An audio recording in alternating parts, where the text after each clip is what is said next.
Die Olympischen Spiele in Paris in diesem Sommer haben mich sehr beeindruckt, insbesondere die Eröffnungsfeier. Ich wurde an einen Besuch in der französischen Hauptstadt mit Bekannten erinnert, der lange zurückliegt. 1970 durfte ich einige der interessantesten Orte dort erkunden. Einen erneuten Besuch ist die Stadt an der Seine sicher wert.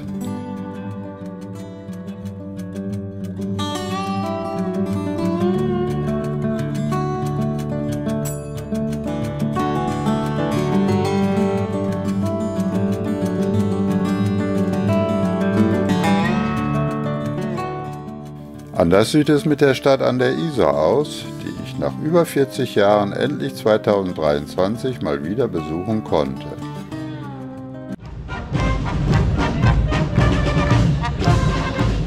Um ehrlich zu sein, muss ich aber zugeben, dass der Hauptgrund meines Besuches im letzten Jahr das Erleben des Oktoberfests war, wovon ich an anderer Stelle berichtet habe.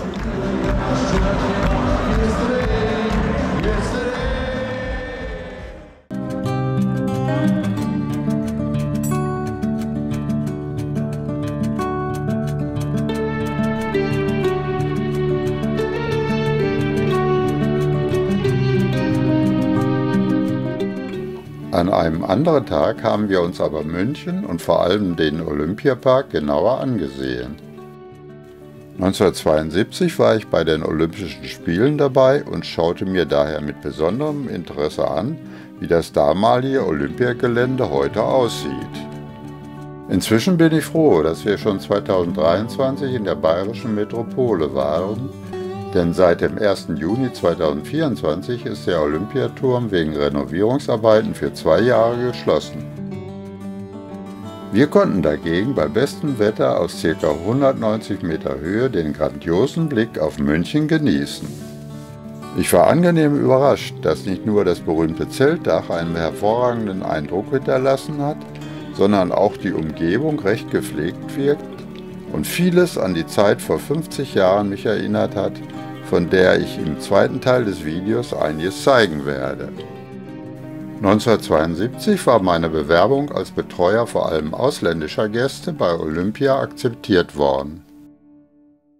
Abgesehen von 9 Jahren Englisch und 7 Jahren Französisch im Gymnasium war wohl ausschlaggebend, dass ich im Sommer 1972 3 Monate in den USA war, wo ich nur Englisch sprach, zum Beispiel als Teammitglied eines Konferenzzentrums von YMCA.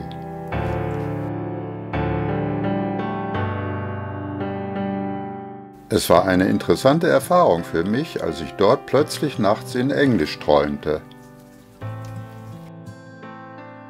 Leider gab es zum Schluss eine böse Überraschung, weil mir bei einem Besuch in Toronto in Kanada mein Koffer geklaut wurde.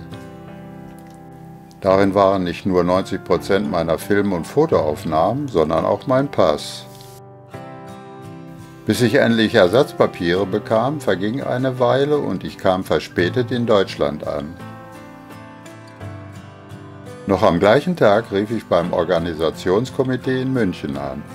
Dort hörte ich dann: Tut uns leid, Herr Sonntag, der Anmeldeschluss war gestern. Das war natürlich ein Schock für mich, weil damit mein Traum vom internen Dabeisein bei Olympia zerstört war. Trotzdem gab ich nicht auf, denn zum Glück hatte ich einen lebenslustigen Onkel in München. Der hatte nicht nur eine Wohnung im Zentrum, sondern auch ein hübsches Haus im Starnberger See.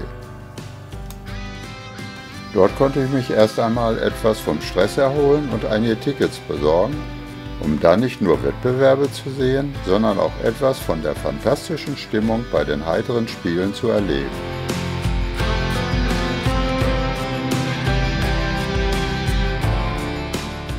Dies war ein bewusst inszenierter Gegensatz zu Hitlers Propagandaspielen in Berlin 1936.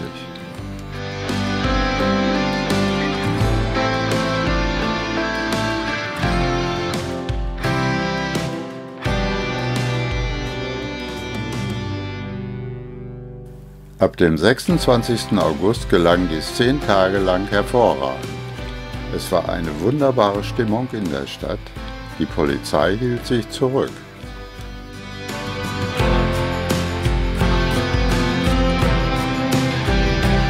Dies erleichterte es palästinensischen Terroristen am 5. September in das olympische Dorf einzudringen und 9 israelische Sportler als Geisel zu nehmen.